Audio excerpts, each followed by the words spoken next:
Hi, this is Asa, and welcome to my audio experience.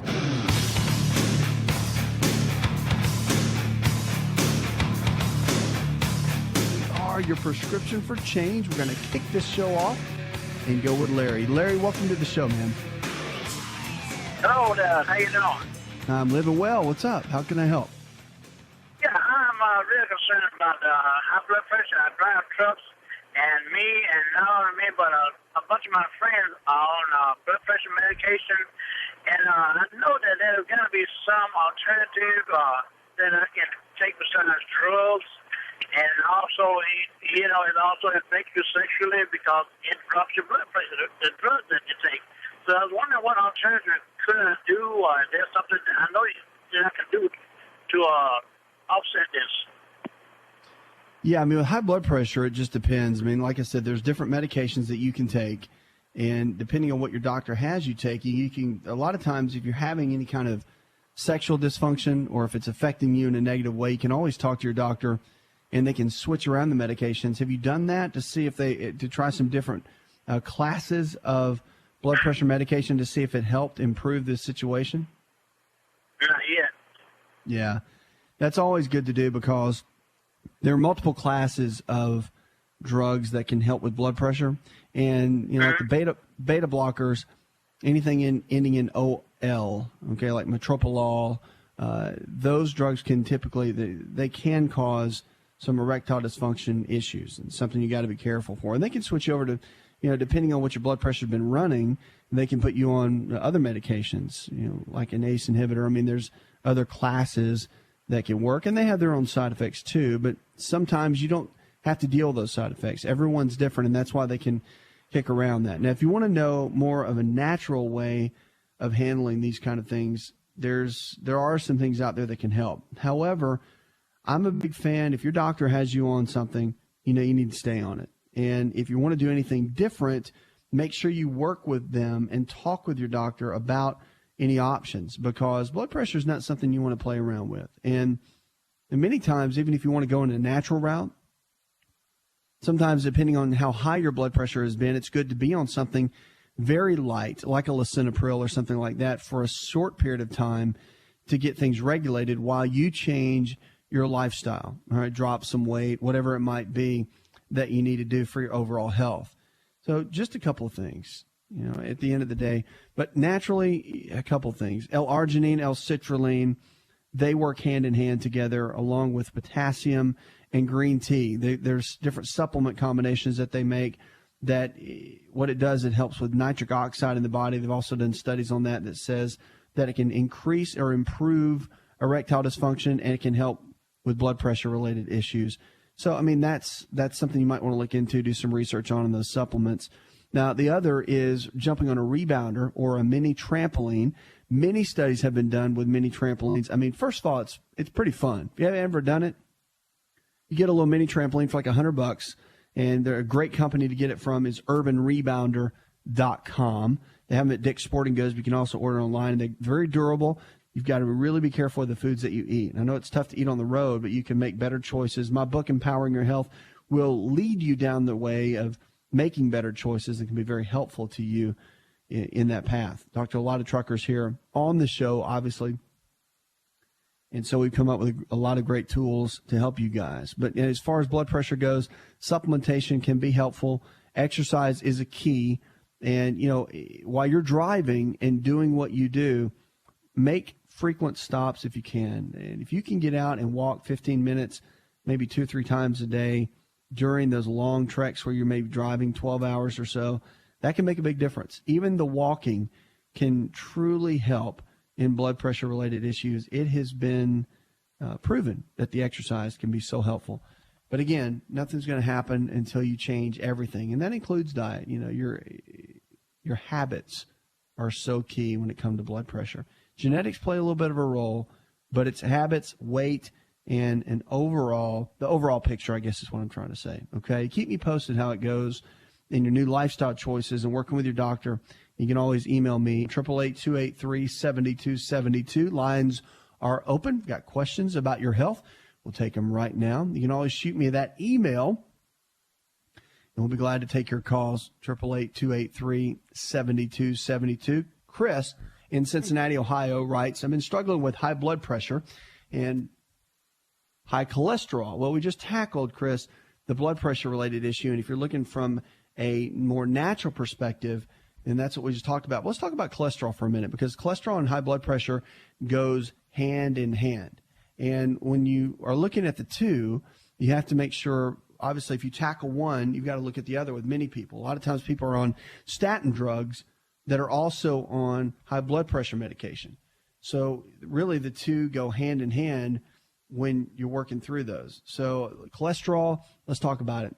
One of the big issues with cholesterol, they say it's genetic. It's really more lifestyle. It's really more to do with the foods that you eat every single day. That makes a huge difference. Cholesterol is a liver issue. It's not a heart issue. Actually, cholesterol is made in the liver. You've got two types. You've got the HDL. Those are the good guys, high-density lipoproteins. Then you have the low-density lipoproteins. Those are the LDLs.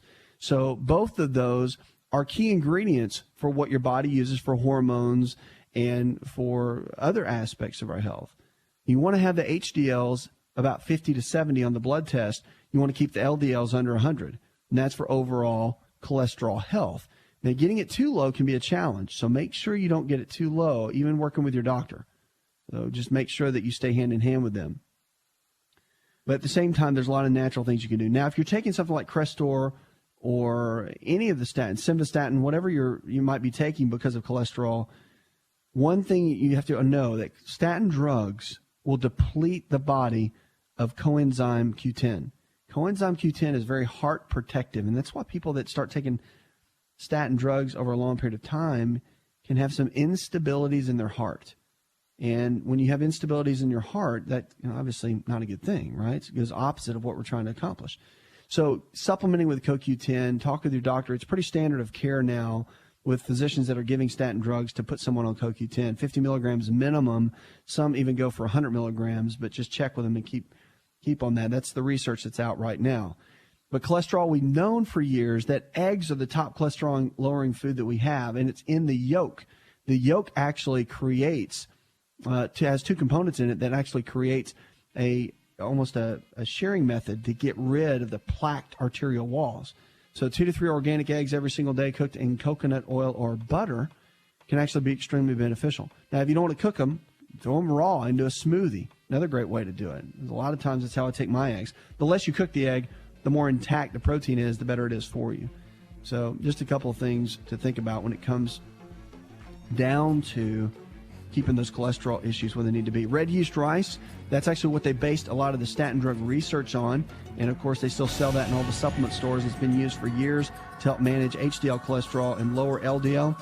Also, vitamin E. All the standard medical literature has vitamin E as one of the key ingredients for lowering the LDL, the bad cholesterol. Incredible research. You might want to look into some of that. And don't forget, fish oil, always a good option, too.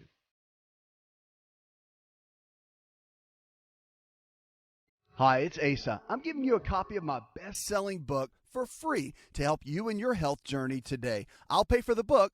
All you do is just cover the small shipping and handling costs. Go to asarx.com and get your free book today.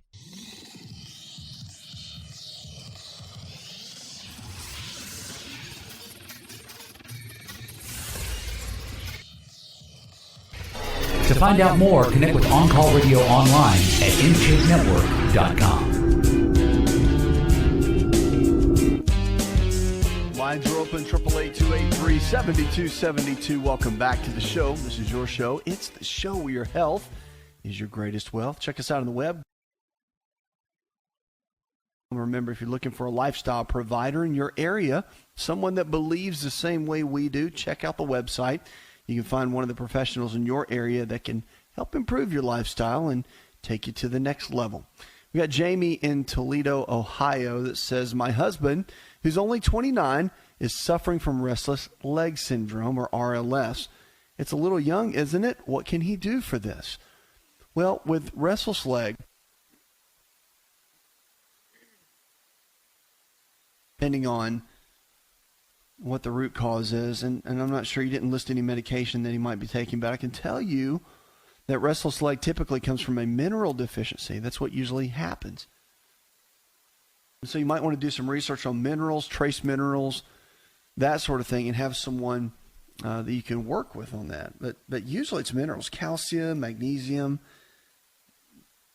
just because our soil is so depleted, believe it or not. And when you get under high amounts of stress, whether it's work-related or just life-related, a lot of times minerals get deficient if your diet's not that great. And again, with the soil being what it is and only 1.5% of Americans actually eating vegetables, that's pretty staggering, if you ask me. So it's easy to develop a deficiency. So you're not deficient in the medications. The medications are a Band-Aid. What you got to do is figure out the root cause and the reason why your body's acting that way in the first place. So restless leg a lot of times comes down to minerals. Take a peek at those and do some research, and that might lead you in the right direction. 888-283-7272. Going to the phones to talk with Reba. Hi, Reba. I'm overweight and have high bad cholesterol. But every time I eat any kind of carbohydrate, I crave sugars. About 10 minutes later, I crave sugars so bad. Sugar cravings. What do you do? The gymnema is really good. There's several herbs that can help quite a bit. But I'll tell you this, I am a big fan of just radically changing your lifestyle, transforming it, doing something different. Why? Because at the end of the day, you want to begin to focus on what you can do, not what you can't do. And with sugar cravings, again, it's behavior. You've been doing the same thing over and over again for a while, and it builds up a lot of issues within the digestive tract. You can have yeast, fungal issues build up in the gut, which causes you to crave even more sugar. So what do? Well, you can kind of cleanse the body out for a period of time. If you cut out a lot of the grains, the bread, pasta, cereal, crackers, cut out a lot of the dairy, milk products, all of that can make a huge difference in a lot of the cravings. And again, using fats like almonds, walnuts, cashews, avocados, kind of that sort of thing. The omega-3 fats, 6s and 9s, combined lean quality proteins, chicken, fish, beef, or eggs. Those two together with vegetables for carbohydrates, you do that for about 21 days, and typically the body can reset itself. You can lower the inflammation. You can begin to reset the body, and the sugar cravings can tend to do quite well. Now, there's supplements you can work with, but again, supplements are what they are. They're a supplement to an already great diet. My kind of input to most people at that point in time is get your diet where it needs to be, get your choices where they need to be, and many of these other issues will fall in line. Starts with what you eat. Such a critical piece of it. And obviously, you don't have to quit eating sugar forever, but if you really go cold turkey for a period of time, then you can really get the body to reset, and at that point, you can start adding some back in periodically. It's just not something you want to do every day, and the cravings won't be ones that just almost overtake you. I mean, sugar cravings can almost be as bad as nicotine or anything else. But again, what you eat makes one of the biggest impacts when it comes to that. 888-283-7272 is the phone number. Big deception they're saying now in the cereal aisle. A lot of the alternative practitioners have been ranting and raving about this for years, but now consumers are getting smarter about their cereal selections and are driving up a new demand for the low sugar options. A new study evaluated the effects of Guiding Star's nutritional rating system on the cereal sales in a lot of the Hannaford supermarkets and found that sales of cereals with 0 stars, which is the least healthy, fell 2.5% during the first 20 months that the stores began implementing the proprietary rating system. Sales of the cereals with 1 star, which indicates a good nutritional value, and 2 stars, a better, and 3 stars as best, all increased by about 0.5 to 1%. So the companies are noticing now that people are taking notice to what's happening on the labels. Good for everybody. We've always been teaching, read the labels, read the labels. So you're finally doing it, which is great. So it's making people take notice, and you can make the companies take notice, especially in this day and time. So here's some of the big words that they throw in the boxes that makes you think that they're healthy, but maybe they're really not. Be wary of the vague label claims like made with whole grains or now with more whole grains. The products do contain some whole grain, but the companies aren't telling you exactly how much. So primarily, of course, it's refined grains like enriched white flour and rice or corn flour with just a little bit of whole wheat. But what do? You can bypass the front of the package claims and zero in on the ingredients list. Instead, first ingredient listed should contain the word whole. such as whole wheat, whole brown rice, whole corn. Oats are an exception. They don't usually state whole since they're almost always whole grain by default. So if the first ingredient is whole, you know the product is primarily whole grain. If the product states that it's 100% whole grain, even better, but that guarantee is a little bit slighted. So added sugar is another big one to look out for. Most cereals contain no more than 2 teaspoons of sugar, about 8 grams. If a cereal does not contain dried fruit, then the sugar content will likely be much higher. So look for the total grams of sugar. That's a big one. And the high fiber claims, just because a cereal is high in fiber doesn't mean a whole lot, because if it has all of the different maltodextrins and polydextrose and some of the others, and it's loaded with sugar, it's not really doing you a whole lot of good. So the added nutrients, look for cereals, how they add in extra vitamin D and that sort of thing. Just ask yourself the question, why do they need to add it in? Why? Because it's pretty devoid of vitamins, minerals, and nutrients. Not whole foods, not living foods. Oatmeal is a better option. Even better is a bowl of fresh fruit in the morning. Eat that with your eggs and maybe skip the cereal altogether.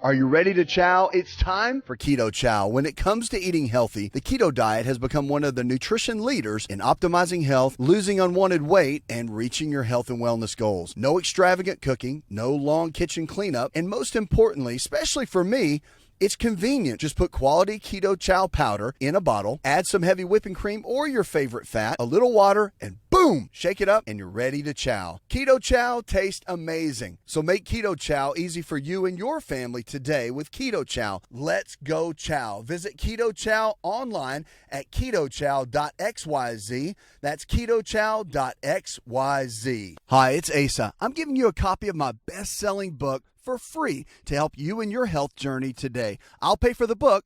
All you do is just cover the small shipping and handling costs. Go to asarx.com and get your free book today.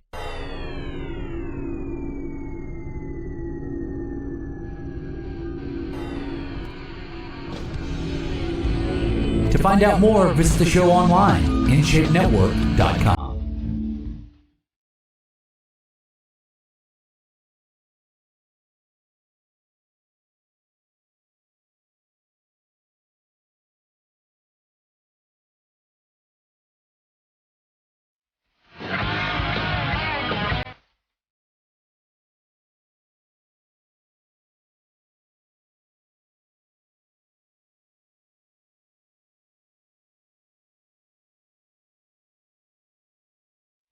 Lines are open, 888-283-7272. Welcome back to the show. This is your show. It's a show where your health is your greatest wealth. What are you struggling with? Let's talk about it. Diabetes, heart disease, arthritis, fibromyalgia, losing weight, having more energy, getting to the fitness level that you want to be, whatever it might be, realize that your body can change. You have to be willing to transform, and it starts with the way you think every single day. Rick, we're starting with you. How can I help? I'm having trouble with numbness in the back of my right shoulder, and numbness under my right arm, and numbness on my back on the right side of the spine.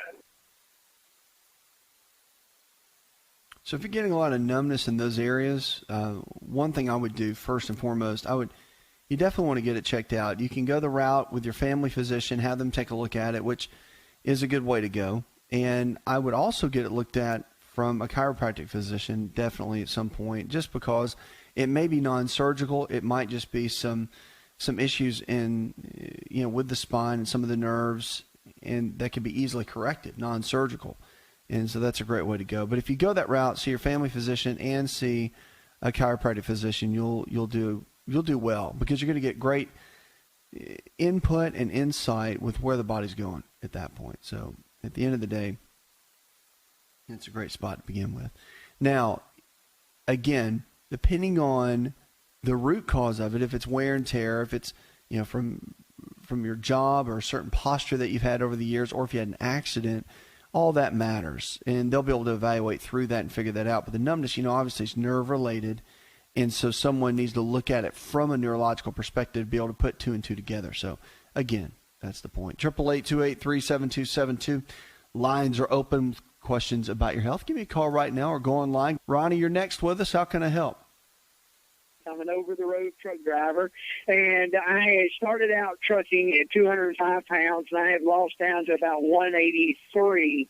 And I try to work out in the truck, and I say something about healthy fats out of things like nuts to help promote muscle growth. And I was curious to elaborate a little bit more on the growth of healthy muscle tissue for somebody who's wanting to lose weight and to gain muscle at the same time while he's driving a truck. All right, so that's a great question. So here's the deal. There's a couple of factors involved. Now, what you're asking, there's a little bit more to it. So can you lose body fat and gain muscle? Yes. How do you do it? Well, the reason fat is so important, some experts will say that about 50% of your diet should be in healthy fats. I think that's a little bit much because I think you've got to leave more room for the proteins and some carbohydrates. But I do think about 30% of your diet in healthy fats is really, really important. The reason being is because fats have a lot of unique properties to them. For so long, we thought that fat makes us fat, and it's unhealthy, and it clogs the arteries, and it can make us have a heart attack, okay? And that's kind of been the thought for many, many years. But what we know now, of course, fats don't make you fat unless you've got an extreme amount of high carbohydrate, high sugar content in the diet with it. And the fats actually are the primary drivers for our hormones. So remember, hormones like testosterone and growth hormone, which are highly anabolic, they're the ones that help you build muscle and burn body fat. So those hormones actually function off of fats. They're made from fats. So if we have a low-fat diet, it's very hard for the body to create and make and maintain the hormone levels that it needs to. And what's funny is that we're in this place now where everybody's getting hormone replacement therapy. And we're coming out of a teaching over the last couple of decades that said low-fat diet is the way to go, right? It's best for health. So you got a low-fat diet, then you got people now with diabetes, blood sugar issues from too many carbohydrates, and you've got people doing hormone replacement because their hormones are shot because there's no fat in their diet. Amazing. You always go back to the food, look at the trends, look at the way people are eating, and you'll figure out why certain health challenges have set in and where the body is. So that's where you want to look always in the beginning. So eating fats, almonds, walnuts, cashews, avocados, yes, they're fantastic. You got to figure out your overall caloric intake first. Usually a good rule of thumb if you're wanting to build muscle is take your body weight and multiply it by 16 and break down your percentages. So about 30 to 33% of healthy fats, usually about 30% protein and, maybe 40% carbohydrate, something like that. It all depends, mostly fruits and vegetables. So if you break all that down, put it all together, you'll be able to figure out where your body is, where it needs to go, and what needs to process together.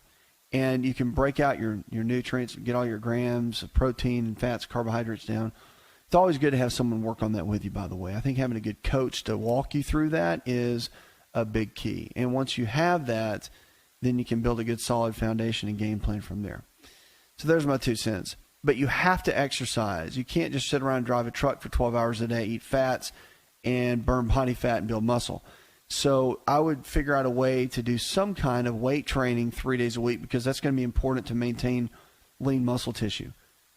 So along with that, probably some cardiovascular training. So probably weight training 3 days a week and walking or jogging or some kind of cardiovascular training about 3 days a week, maybe take 1 day off. That's a good routine to maintain good lean muscle tissue and kind of build the physique that you're looking for. But it takes time. Don't forget, it does take time. It doesn't happen overnight, okay? 888-283-7272. Give us a call. Go online. Our food for the hour that I want to talk about is honey. And honey's been around, obviously, forever. And there's been mixed reviews, really, about raw honey and what it can do for us. But the health benefits of honey are pretty amazing. And they're even starting to do studies on it about the benefits of it. But remember, raw honey contains these small amounts of resins found these propolis, which is called bee glue, okay, which actually is a complete mixture of resins and other substances that honeybees use to seal hives and make it safe from bacteria and these microorganisms.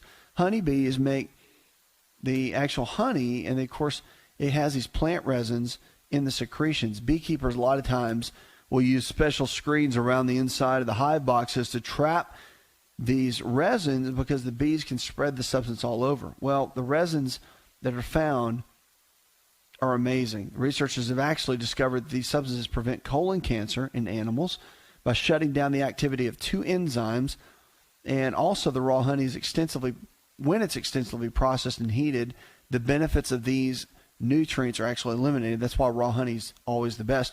And I always encourage you to find honey in your local area. They're also very good for allergies as well. So they did a study, and this was at Penn State College of Medicine. They asked parents to either give honey or honey-flavored or dextromethorphan, which to the children, okay? And so the first night, children did not receive any treatment. Following night, they received a single dose of buckwheat honey or the flavored cough medicine or no treatment. And so what happened was parents were asked to report what happened. Well, here's the significant improvements that were found in the honey supplemented children. Remember, there's a placebo given too. In the honey supplemented children compared with the cough medicine children, they averaged about 10% better in the results. So the cough was suppressed, and this was all in children 2 years and older, since the FDA recently recommended that children under 6 should not be given over-the-counter cough and cold medicines. Good for them, due to potentially harmful side effects. You think?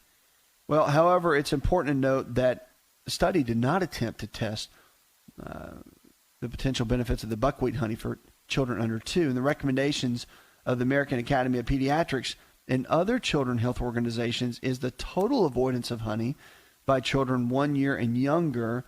It makes good sense because of the whole potential for the botulism issue that could be just absolutely a catastrophic event for a young infant. So the International Symposium recently actually discussed the likely benefits of honey. Here's some of the things that they found. Pretty interesting, actually.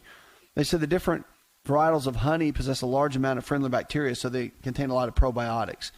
And in that can unlock a lot of the enzymes which help break down and help you break your foods down.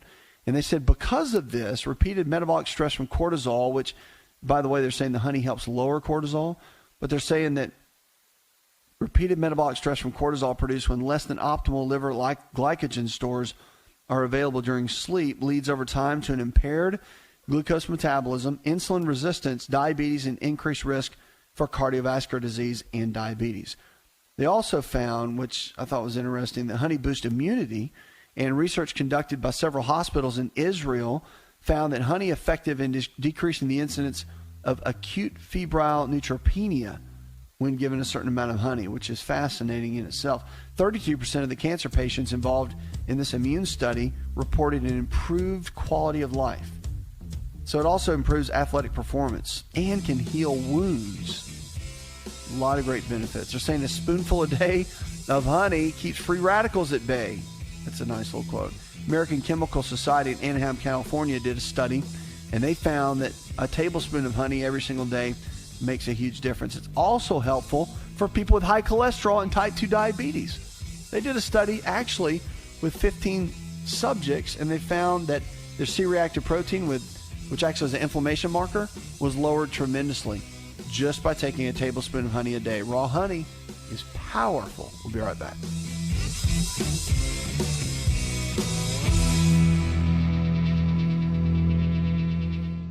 Did you know that you can listen to the ASA RX audio experience on Spotify and Pandora?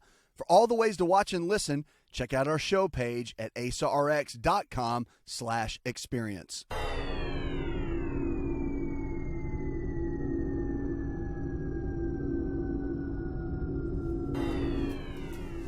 Connect with On Call Radio and watch On Call TV at InShapeNetwork.com.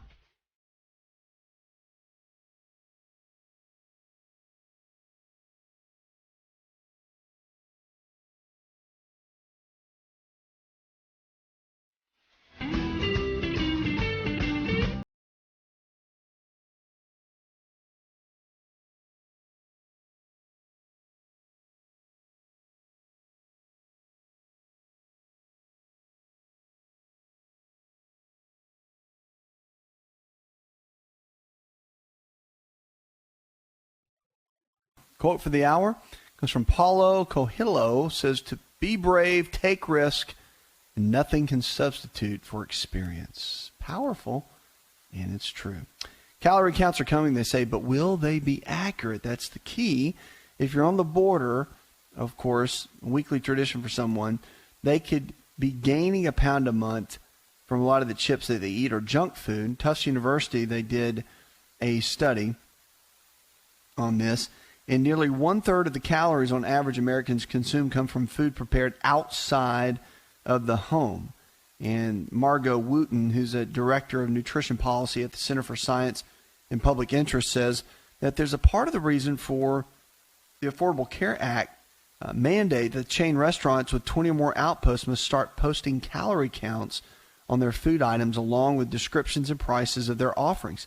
If people are more aware of the number of calories they're eating, the theory goes that they'll be more able to control that number. But, of course, there's regulation, they're saying, of the count's accuracy. So how accurate can the calorie counts actually be? Well, the FDA kind of laid out some laws, and they said the implementation of some new rulings will be delayed.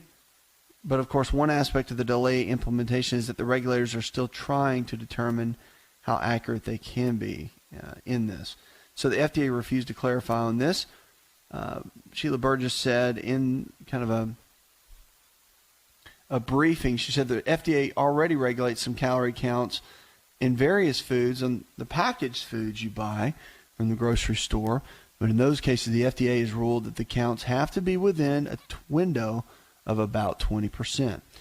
So again, it's all coming down the pipeline, and FDA is not intending to impose unrealistic regimens on kind of the calorie counting, but they do want it to be something that can improve overall health for many Americans. And I mean, I think it's extremely important. And, you know, again, one thing I think is kind of interesting about it is that movie theaters are exempt from the rule. So you can have 1,000 calories and a big thing of popcorn, and they don't have to tell you. I think it ought to be on everything, because as Americans, as we continue to go into this whole cycle, eating and the overweight issue is only growing. I mean, it's like stress levels are going up. People are struggling even more. They're eating out more because they don't have time to even make anything at home. That's what the claims are. I think you can always make time, but that's what the kind of the gist of the rule of thumb is. And because of that, as people are learning what labels even mean, because I mean calories, a lot of people don't even know what that is. So understanding what they mean, how to put them together, and understand them appropriately is always the important piece of it. So again, I think it needs to be on everything. I don't think there needs to be any exemptions. But I think it should help most people, especially if they're counting calories and they're understanding the concept of that, to be able to regulate their weight is going to make a huge difference, tremendous difference actually, in many people's health. And hopefully that's going to continue. That's my hope anyway. 888-283-7272. Let's go to Linda. Hi, Linda. Welcome. I'm having trouble with, I guess it's my thyroid, keeping a sore throat all the time. Well, if you've got a sore throat often, I mean, it could be the thyroid, but maybe not. A lot of times it could be just a chronic infection that could be in there. There's several issues. I would get some lab work done, find out what the numbers are, and maybe even get a small culture if you've got any concerns. If it's red and inflamed, you might want to just get it checked out and be able to rule out certain bacteria that might be in there. And then the appropriate treatment can really go from there. I mean, if you want to talk to your doctor about some natural ways to be able to support something like that, first you got to figure out, is it bacterial? Is it yeast related? You know, what is it? And then there's things like natural silver that can be helpful. It's a strong, powerful natural antibiotic that your doctor can talk to you about. I mean, there's so many variables on the natural side. You've got to look and find out what that is. High amounts of vitamin C can work great. Are you taking enough vitamin D3? So there's a lot of questions that need to be answered. But I think you start with getting some labs done, find out what the numbers are, and then build a good solid plan from there. Okay, 888-283-7272. Check us out on the web.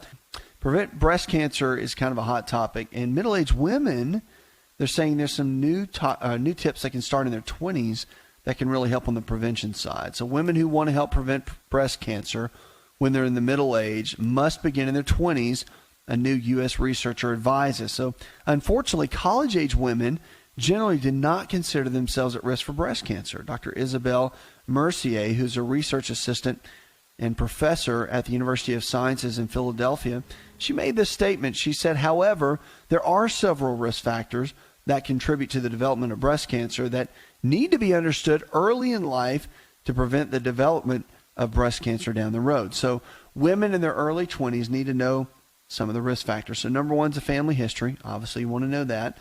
The other is obesity. It's responsible for about 20% of cancer-associated deaths in women. And, of course, women who strive for at least about 2.5 hours a week of moderate activity, like brisk walking, reduce their breast cancer risk by about 18%. Pretty amazing. If a female averages a drink a day, her risk of breast cancer increases by 11%. And studies, they really show that alcohol has a strong estrogenic activity. Big deal. So be cautious of that. Puts another hour in the charts. I'd like to thank our producer, John Garrison, our engineer, and the rest of the team. Go tell one person something you learned on this show, and together we can change the health of our friends, our families, and our communities. You're listening to America's Lifestyle Coach. Did you know you could listen to the ASA RX audio experience on Spotify and Pandora? For all the ways to watch and listen, check out our show page at asarx.com/experience. Hi, it's Asa. I'm giving you a copy of my best-selling book for free to help you in your health journey today. I'll pay for the book. All you do is just cover the small shipping and handling costs. Go to asarx.com and get your free book today. This episode is over, but check episode notes for links to products and services you've heard about on this episode. Thanks for listening and subscribing. Please share the ASA RX audio experience with others and stay in touch by giving us your comment or review.